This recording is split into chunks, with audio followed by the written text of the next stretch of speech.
Welcome to the second part of Ecclesiastes chapter 7.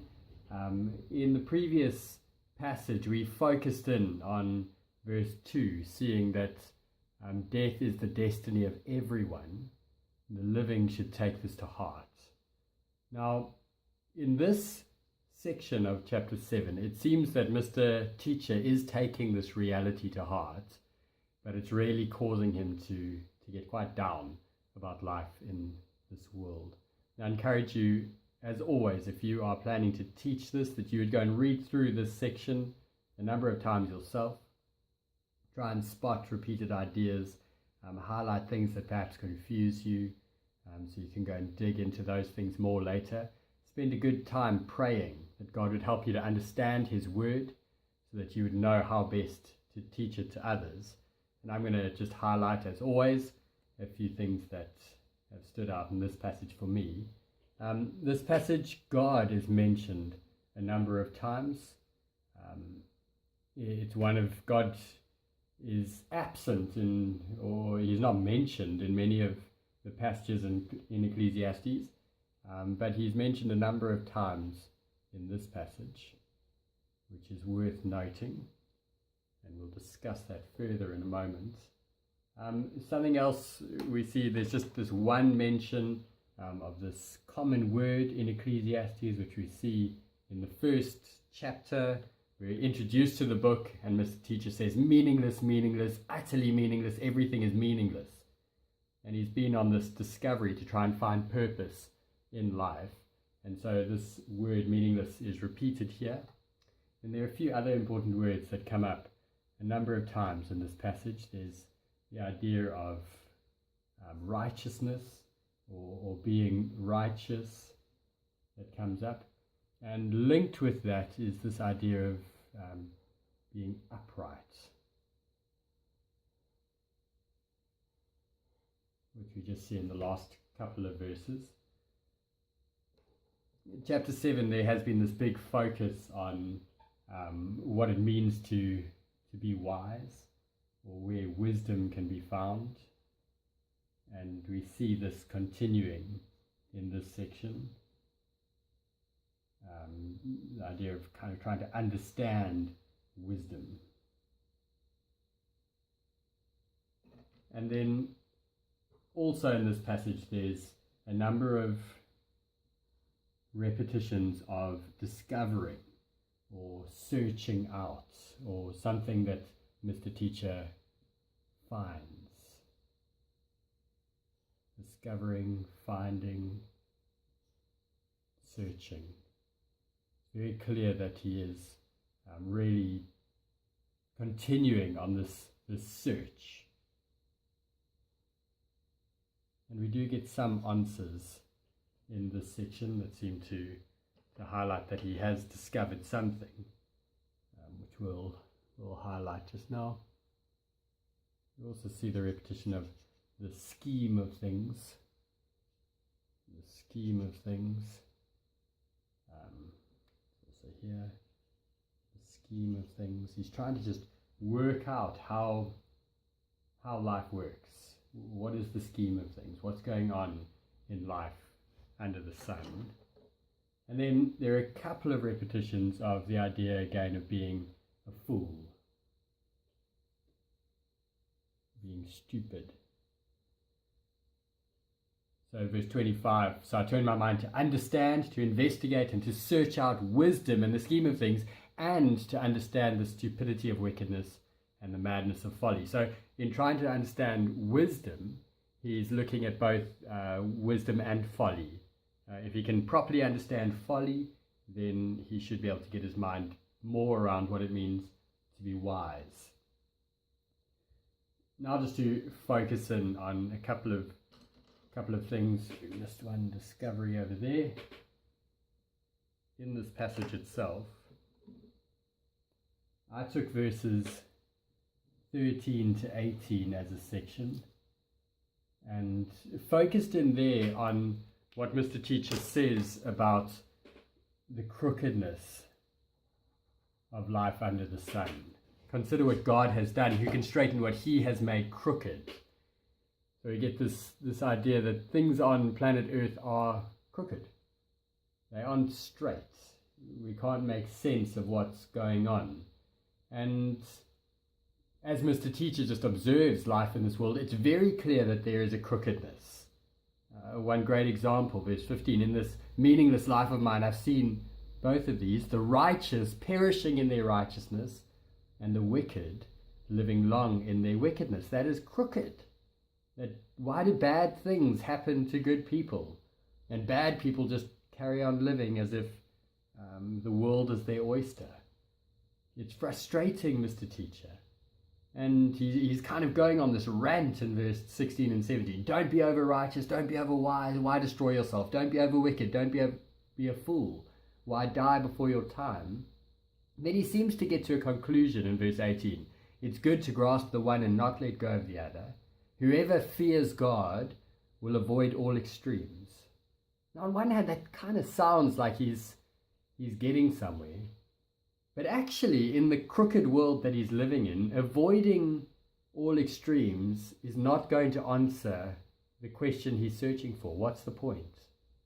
Just by avoiding all extremes doesn't take him out of this crooked life under the sun. So I don't think that he's found an answer yet there.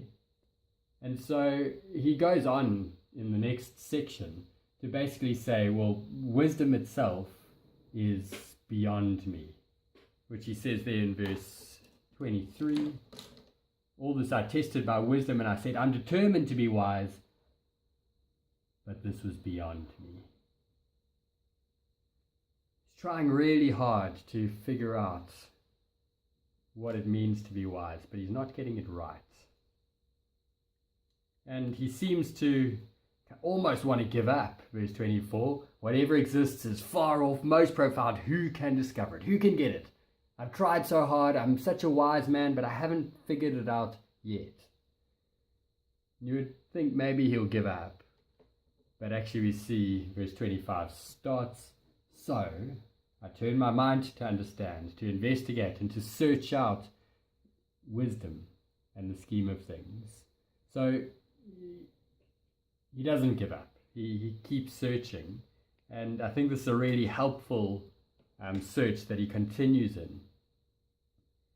Because by the end of the chapter, he does get some answers. Just a couple of quick comments about the woman who turn up in this passage. Verse 26, I find more bitter than death the woman who is a snare, whose heart is a trap. And then we see in verse 28 that while he's searching, he does not find one upright woman among them all. Now, if you go to the book of Proverbs, in the first 9 chapters of Proverbs, we meet wisdom and folly personified in Lady Wisdom and Dame Folly. And I think that they're in view here. I think that this woman who is a snare is Dame Folly, and she's very easy to find. But this upright woman I take to be Lady Wisdom, and he can't find her. But then in verse 29, he does find something. This I have found. God created mankind upright. So He's made us in a way that we are upright. When God created humanity in Genesis chapter 2, he said, Genesis 1 and 2, we see God says, this is very good when he's created man. God created mankind upright, but they have gone in search of many schemes. Mankind have made the problem. It's not actually God who's made things crooked. We're the ones who've made things crooked. And I think Mr. Teacher makes a big transition from verse 13 to verse 29. He realizes something really important. God's not the one at fault. God made us upright, but we've gone in search of many schemes. We're to blame. We're the reason that things are so crooked. Now, just for the last little bit, I want to focus in on verse 20. See, this is the problem. Indeed, there is no one on earth who's righteous, no one who does what is right, and never sins. Now, very interestingly, this verse is the only verse in the book of Ecclesiastes that is mentioned in the New Testament. And Paul, the Apostle Paul, uses this verse in his book to the Romans. In Romans chapter 3, verse 10, he quotes this verse. He says, "There's no one righteous." And he's quoting from Ecclesiastes chapter 7 as he builds this case against humanity to show that all have sinned and fall short of the glory of God, which is where he gets in chapter 3, verse 23. For all have sinned and fall short of the glory of God. That's where Paul is headed as he makes his case. And he uses Ecclesiastes to make that point. But it's very important to not lose sight of the very next verse in Romans. So he says, for all have sinned and fall short of the glory of God. But then Paul goes on to say, but we are justified freely by his grace through the redemption that came by Christ Jesus. So Paul grabs this verse in Ecclesiastes to say there's no one righteous. He's picking up the reality that life under the sun is crooked. Mankind have gone in search of many schemes. We all sin. And then Paul uses that to take us to the best news in the whole world. The fact that we can be redeemed because Jesus came.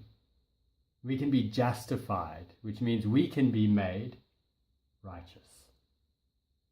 And so as you work your way through this section of Ecclesiastes, as you teach it, I think it's really important that we take this passage, as we do with any Old Testament passage, we need to read it through the lens of the cross. And it's at the cross that Jesus helps us to reframe verse 13. We can say, consider what God has done. Because of the cross, he has straightened what we made crooked.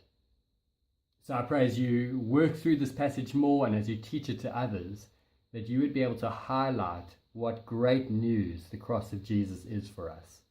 He has straightened what we made crooked.